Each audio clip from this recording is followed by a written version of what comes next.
All right, 2 Kings 2, let's call this one Through the Eyes of the Prophets. Enough shame, because in this chapter, we are going to see the baton passed from Elijah to Elisha as Elijah gets ready to be taken up by God. And they are going to travel from, I believe it is, Gilgal to Bethel to Shechem. And at just about every stop, Elijah is going to ask Elisha to stay here as he goes on by himself. But Elisha, not willing to leave him alone, at each point is going to be like, I'm not leaving.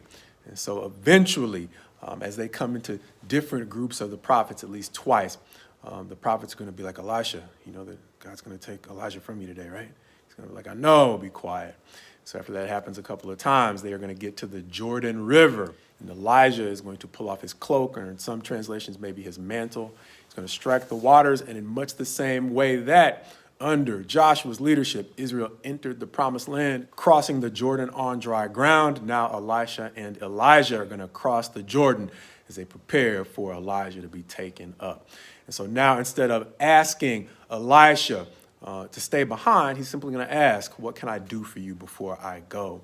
And Elisha is going to say, please grant me a double portion of your spirit. But the story is not going to seem to portray Elisha as having gone all this way just to get something from Elijah. What he is actually doing is making a request that's going to be huge in his ministry going forward in the rest of the chapters, where we'll see him in 2 Kings. But before that, Elijah is going to say, that's a tough request, but if you see me as I'm taken up into heaven, it will be granted for you. And so as they continue to walk and talk, God sends the chariots of fire to pick up Elijah to take him up into heaven, at a point where Elisha actually does witness it as he cries out, my father, making it clear it doesn't seem like he just wanted something from Elijah.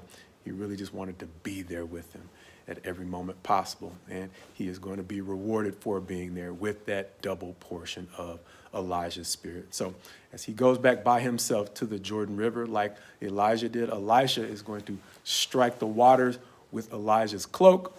The waters are going to part, and he is going to walk back across the waters to meet the prophets who had been waiting with them at a distance as they moved on across the Jordan. And now Elisha is going to spend some time with a group of those prophets in Jericho. But Jericho, even though it's described as a nice city, is going to have a problem with its water, a problem that Elisha is now going to be equipped to handle, understanding that he's got this brand new double portion of Elijah's spirit. And so he is actually going to heal the waters at Jericho. But as he is leaving town, he is going to face the harassment from a group of small boys the chapter is going to describe.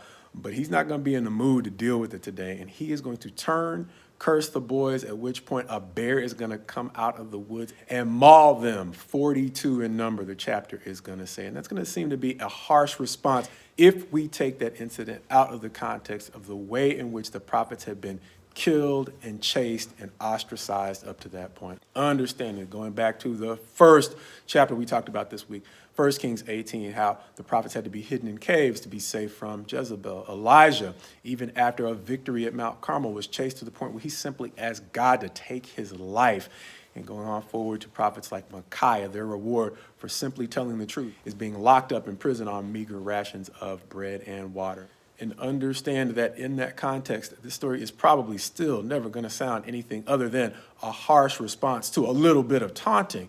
But understand the way in which accountability or sudden accountability is always going to seem harsh, whether it's happening to kids or adults of any age.